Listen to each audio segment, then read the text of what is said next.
এর শুরুতে আমরা দেখতে পাই রুই সংয়ের সঙ্গে দেখা করতে যায়। সং তাকে ধন্যবাদ জানায়। রুই বলে, এখন তুমি বুঝছো কে তোমার বন্ধু আর কে সূত্র। সং বলে, আমি এখন বুঝে গিয়েছি। আমি তোমার কাছে একটা অনুরোধ করতে চাই, দয়া করে ডাক্তার বাইকে বাঁচিয়ে দাও। রুই বলে, আমি সেটা করতে পারি না। সং বলে, আমি জানি তুমি পারবে। যদি তুমি ডাক্তার বাইয়ের জীবন বাঁচাতে পারো, আমি সব সময় তোমার কথা মানব। রুই মনে করে এটা এখন আর মিথ্যা নয়। তাই সে সঙের চুল থেকে পিন খুলে দিয়ে বলে, এটা তোমার মা দিয়েছিল। প্রমিস করে বলো, যদি তুমি আমাকে আর কখনো মিথ্যা বলো, আমি তাহলে এটা তোমার থেকে নিয়ে নেব। সং প্রমিস করে এবং সে বলে, আমি সবসময় তোমার সাথে লয়াল থাকব। তারপর দেখানো হয় রুই রাজার কাছে যায় এবং জিজ্ঞেস করে, আপনি কি টায়ার্ড? রাজা হ্যাঁ বলে। তখন রুই তাকে কেয়ার করতে শুরু করে। রাজা বলে, এগুলো করার দরকার নেই, তুমি সরাসরি আমাকে বলতে পারো। রুই জিজ্ঞেস করে, আমরা কি ডাক্তার বাইকে একবারের জন্য যেতে দিতে পারি না? কিং তাকে টেনে কোলে বসিয়ে জিজ্ঞেস করে, তুমি কেন ডাক্তার বাইকে বাঁচাতে চাচ্ছ? রুই বলে, ডাক্তার বাই খুবই ভালো একজন চিকিৎসক। আপনার তো মাঝে মাঝে মাথা ব্যথা হয়, আমি চাই না তিনি না থাকলে আপনার সমস্যা হোক। রাজা বলে, এটা তো শুধু অজুহাত। রুই বলে, না, একবার আমার মুখে ক্ষতি হয়েছিল, ডাক্তার বাই সেটা সারিয়েছিল। তার উপকারে আমি তাকে একবার ছাড়তে চাই। সে রাজাকে শিশুর মতো ইমপ্রেস করতে থাকে। এরপর দেখা যায় ডাক্তার বাইকে শাস্তি দেওয়া হবে। তখন রুই আসে এবং বলে, রাজার আদেশ এসেছে। ডাক্তার বাই পূর্বপুরুষদের অনেক জীবন বাঁচিয়েছিলেন, ভবিষ্যতেও দরকার হবে, তাই তাকে ক্ষমা করে দেওয়া হচ্ছে। কিন্তু অফিসিয়াল পদের পরিবর্তে তাকে ফার্স্ট ক্লাস ডাক্তার হিসেবে ডিমোশন করা হবে। ডাক্তার বাই বলে, তুমি আমার জীবন বাঁচিয়েছ, কিন্তু আমি তোমাকে থ্যাংক ইউ বলবো না। রুই বলে, আমি শুধু সঙের অনুরোধে তোমাকে বাঁচাতে এসেছি। তুমি আমার ব্যাপারে কি ভাবো তা আমার জন্য ততটা গুরুত্বপূর্ণ নয়। রুই সংকে জিজ্ঞেস করে, আমি কি তোমার উপর বিশ্বাস করতে পারি? রুই বলে, তুমি আমার উপর বিশ্বাস করতে পারো চোখ বন্ধ করে। সং তার গোপন কথা বলে, জানায় তার মা ভুল মানুষের প্রেমে পড়েছিল। তার সৎ বাবা তার মায়ের সব সম্পত্তি ছিনিয়ে নিয়ে একজন নির্দোষের প্রাণ নিয়ে নিয়েছিল, তবুও সে অহংকার করে ফাইন্যান্স ডিপার্টমেন্টের মন্ত্রী হয়ে আছে। রুই বলে, চিন্তা করো না, তুমি আমাকে কুইনের মোকাবেলা করতে সাহায্য করো, আমি তোমাকে প্রতিশোধ নিতে সাহায্য করব। সং বলে, কুইনের সাথে মোকাবেলা করা সহজ নয়। রুই বলে, আমাদের শুধু তার কানেকশনগুলো ভাঙতে হবে, তার বিশেষ আত্মীয় লিমার সরাতে হবে।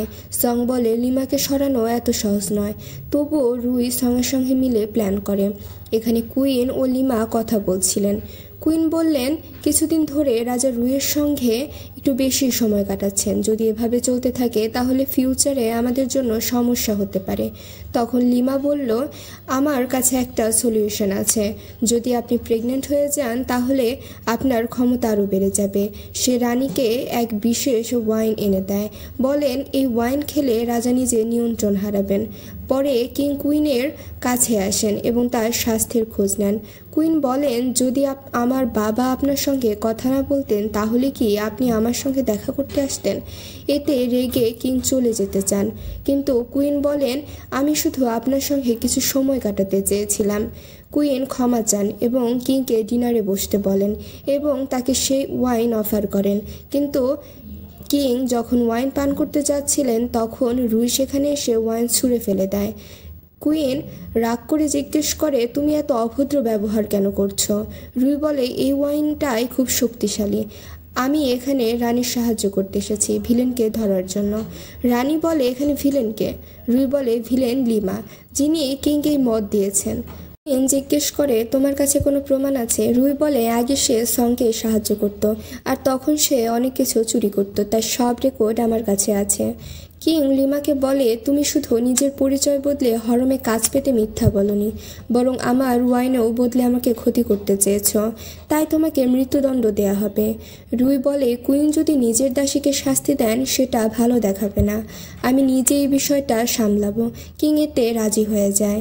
তারপর কিং কুইনকে জিজ্ঞেস করে, তুমি কি আগে থেকে ব্যাপারটা জানতে? কুইন বলেন, যদি জানতাম যে সে এমন মেয়ে তাহলে আমি তাকে কখনো আমার কাজে রাখতাম না। কিং বলেন, তুমি নিজেই ভালো জানো তুমি সত্য বলছো না মিথ্যা। আমি শুধু তোমার বাবার জন্য তোমাকে সহ্য করছি, কিন্তু যদি আবার কোনো ভুল করো তাহলে ক্ষমা করব না। রুই তখন চলে যেতে লাগলে রাজা বলে, তুমি কোথায় যাচ্ছ? তুমি আমার সঙ্গে ডিসরেসপেক্টফুলি কথা বলেছ, তাই তোমাকে শাস্তি দেওয়া হবে। রুই মনে মনে ভাবে, এত ভালো কাজ করেও শাস্তি পাবো? সে জিজ্ঞাসা করে, আপনি আমাকে কি শাস্তি দেবেন? রাজা বললেন, তুমি তো বাইরে ঘুরতে ভালোবাসো, তাই তোমাকে আমি রোজ বাইরে যাওয়ার সুযোগ দেব। আজ থেকে তুমি প্রতিদিন আমার দরবারে এসে আমাকে সাহায্য করবে। রুইয়ের এক্সপ্রেশন দেখে বোঝা যায় যে সে এই কাজটা করতে চাচ্ছে। যা বলে, যদি রাজি না হও তাহলে আরও কঠোর শাস্তি দেব। রুই তাড়াতাড়ি বলে, না না, আমি খুব খুশি, আমি প্রতিদিন আসবো, আপনার কাজে সাহায্য করব। রাজা বলে, শাস্তি তো হয়ে গেল, কিন্তু আমি তোমাকে একটি পুরস্কারও দিতে চাই। তিনি বলে, আজ থেকে আমি তোমাকে ইম্পেরিয়াল কুইন ঘোষণা করছি। কুইন রেগে বলে, আপনি কিভাবে সরাসরি একে ইম্পেরিয়াল বানাতে পারেন? কিং রেগে বলে, আমি যা বলেছি তাই বলেছি। তারপর দুজন সেখান থেকে চলে যায়। নেক্সট সিনে আমরা দেখতে পাই রানী তার আরেক সার্ভেন্টের সাথে কথা বলছে। রানী বলে, আমি লিমার কাজ ঠিকভাবে ক্লিন করে দিয়েছি, তবুও সে আমাকে ফাঁসাতে চেয়েছিল। সার্ভেন্ট বলে, এখন লিমা চলে গেছে, তাই আমাদের অর্ধেক কানেকশনও শেষ হয়ে গেছে। এখন আমরা কি করব? রানী বলে, তাতে কি হয়েছে? লিমা চলে গেছে, এতে আমার কিছু আসে যায় না। আমাদের কাছে এখনও আন্টি যাও আছে। যদিও রাজদরবারে চাং পরিবারের শক্তিশালী, কিন্তু হরপে তো আমারই আদেশ চলবে। অন্যদিকে রুইসংকে জেলে নিয়ে আসে এবং বলে, তোমার মাকে বিষ দিয়েছিল লিমা, আমি রাজাকে দিয়ে তদন্ত করে তোমার পরিবারের সবাইকে মুক্ত করে দিয়েছি। রুই আরও বলে, আমার কাছে তোমার জন্য আরেকটা উপহার আছে। সে সংকে লিমার কাছে নিয়ে যায়। সেখানে এক প্রহরী লিমাকে মারছিল। রুই প্রহরীকে থামায় এবং সংকে সুযোগ দেয়। সং নিজে লিমাকে মেরে তার মায়ের প্রতিশোধ নেয়। পরে সং ও রুই কথা বলে। সং বলে, তোমার এই উপকার আমি কোনোদিনও ভুলব না। রুই বলে, তুমি কি এখনও তোমার সৎ বাবার কাছে প্রতিশোধ নিতে চাও? সং বলে, হ্যাঁ, কিন্তু তার আগে আমি আমার মায়ের সমাধি সংস্কার করতে চাই, সেখানে ধূপ জ্বালাতে চাই এবং কিছু সময় কাটাতে চাই। রুই বলে, তুমি আমাকে তোমার বোন বলে ডাকতে পারো। ঠিক তখনই একজন লোক আসে, যে রুইকে মারতে আসে, কিন্তু সং তার সামনে চলে আসে। রুই বলে, তোমার কিছু হবে না, আমি তোমাকে কিচ্ছু হতে দেব না। সং বলে, হারপে কাউকে বিশ্বাস করো না, আমি তোমাকে কুইনের গল্পটা বলবো। কিন্তু তার শ্বাস বন্ধ হয়ে যায়। রুইয়ের অনেকদিন পর এমন একটা বন্ধু পাওয়া গিয়েছিল যে তার বোনের মতো ছিল, কিন্তু আজ তাকেও হারিয়ে ফেলল। সে পুরোপুরি ভেঙে পড়ে। তখন কিং আসে এবং রুইকে প্রমিস করে যে সঙের হত্যা করেছে তাকে কোনোভাবেই ক্ষমা করবে না। পরে রুই সঙের সমাধির সামনে ধূপ জ্বালিয়ে বলে, দেখো, আমি রাজাকে বলেছি তোমার কবর তোমার মায়ের কবরের পাশেই তৈরি করতে। এখন তুমি শান্তিতে ঘুমাও, আমি তোমার সব ইচ্ছে পূরণ করব। সে সঙ্গে সঙ্গে কাটানো সুখের মুহূর্তগুলো মনে করে। এ সময় শিয়া আসে এবং বলে, আপনি এত দুঃখ করবেন না, এখনও অনেক দিন বাকি আছে। রুই বলে, এখন তো গল্পের নায়িকায় চলে গেছে, তাই পুরো নাটকের প্লটই চেঞ্জ হয়ে গেছে। এখন তো আমিও জানি না পরের কাহিনীতে কি হবে। এরপর দেখা যায় রুই রাজাকে টি পরিবেশনা করছে, কিন্তু তার মন অন্য কোথাও, ফলে চা উপচে পড়ে যায়। সে হঠাৎ বুঝে রাজাকে ক্ষমা চায়। রাজা বলে, তুমি এত চিন্তা করো না, এসো আমার পাশে বসো, আমার একটু মাথা ধরেছে। রুই তার মাথায় মালিশ করতে থাকে। রাজা বলে, এখন তুমি আগের রানীর মতোই এক মহান রানী, তাই তার মতোই তোমাকে নিজের দায়িত্ব পালন করতে হবে। রুই বলে, আমি জানি। রাজা বলেন, সে সংকে মেরেছিল, তাকে ধরা হয়েছে। রুই জিজ্ঞেস করে, সে কে ছিল? রাজা বলে, এর আগে তোমার ভাই যাদের চোরাচালানের মামলায় ধরেছিল তারাই ছিল, তবে এবার আমরা তাদের সবাইকে শেষ করে দিয়েছি। এখন তোমার ভয় পাওয়ার দরকার নেই। ওদিকে রানী তার দাসীর সঙ্গে কথা বলছিল। রানী বলে, সং ভুল পথে গিয়েছিল, তার এই শাস্তি প্রাপ্য ছিল। এখানে আমরা বুঝতে পারি সংকে আসলে রানীই মেরেছিল। সে বলে, যদিও সং এখন নেই, কিন্তু রুইকে সরানোর জন্য আমার কাছে আরও একটি পরিকল্পনা আছে। এভাবে সময় কেটে যায়।